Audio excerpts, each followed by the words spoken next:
Sebelum ilmu pengetahuan luar angkasa berkembang, sebagian orang menganggap Alkitab sebagai mitologi. Namun, saat ini ilmu pengetahuan membuktikan bahwa Alkitab itu benar. 3.500 tahun yang lalu, pandangan akan alam semesta pada zaman perenggu masih jauh berbeda dari kebenaran. Orang India kuno percaya bahwa hewan-hewan suci menopang bumi. Orang Sumeria kuno berpikir bahwa ruang angkasa itu datar. Orang-orang bahkan tidak bisa membayangkan bumi melayang di angkasa. Namun, dalam kitab Ayub yang ditulis 3.500 tahun yang lalu pada zaman perunggu, pengetahuan astronomi modern sudah tercatat. Menggantungkan bumi pada kehampaan. Alkitab menggambarkan bumi seolah-olah mengambil gambar dari satelit. Dalam kitab Ayub yang ditulis 3.500 tahun yang lalu pada zaman perunggu.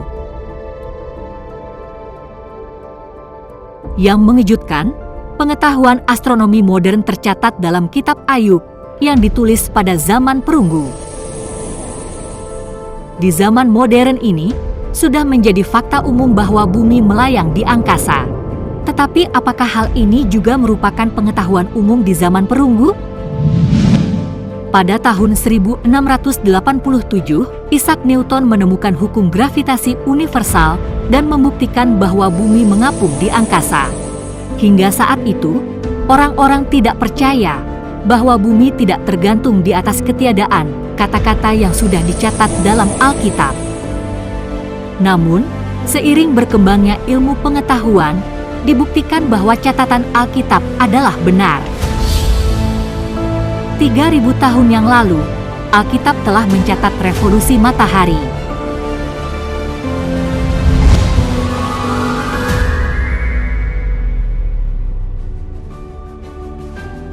Yang keluar bagaikan pengantin laki-laki yang keluar dari kamarnya, girang bagaikan pahlawan yang hendak melakukan perjalanannya. Namun, baru pada abad ke-20, manusia menemukan bahwa matahari berputar mengelilingi pusat galaksi. Bertil Lindblad membuktikan bahwa matahari berputar dengan kecepatan sekitar 250 km per detik. Telah dibuktikan bahwa catatan Alkitab tentang revolusi matahari adalah benar. 3.500 tahun yang lalu, Alkitab dengan tepat menggambarkan bagian dalam bumi.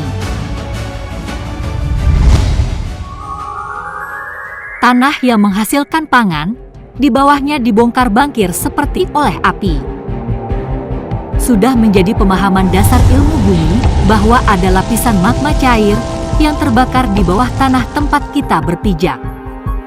Namun, sebelum abad ke-19, orang-orang menganggap firman Tuhan bahwa ada api di dalam bumi adalah tidak masuk akal. Itu karena struktur bagian dalam bumi baru ditemukan pada abad ke-20.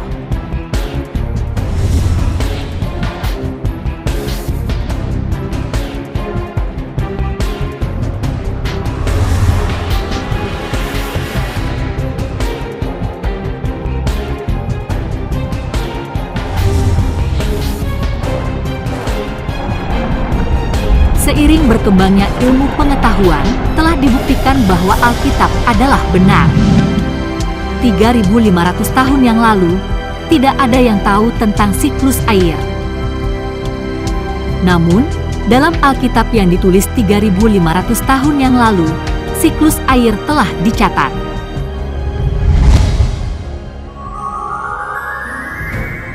Ia menarik ke atas titik-titik air dan memekatkan kabut menjadi hujan yang dicurahkan oleh mendung dan disiramkan ke atas banyak manusia.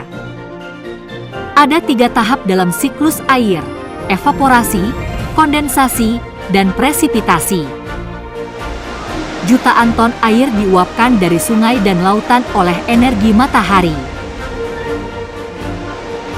Ketika uap-uap ini terkondensasi, mereka menjadi awan. Dan ketika uap dalam awan bertabrakan satu sama lain dan menjadi tetesan air, maka terjadilah hujan. Siklus air tidak diketahui hingga abad ke-16 dan ke-17 ketika Pierre Perrault dan Edmond Mariotte menemukannya melalui eksperimen.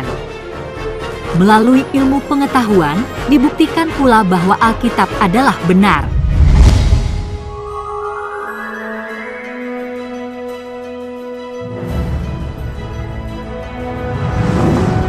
Beberapa ilmuwan terbesar dalam sejarah benar-benar yakin bahwa Tuhan itu ada dan bahwa Alkitab itu benar. Tuhan, yang Maha Baik, menciptakan tatanan alam semesta untuk kita.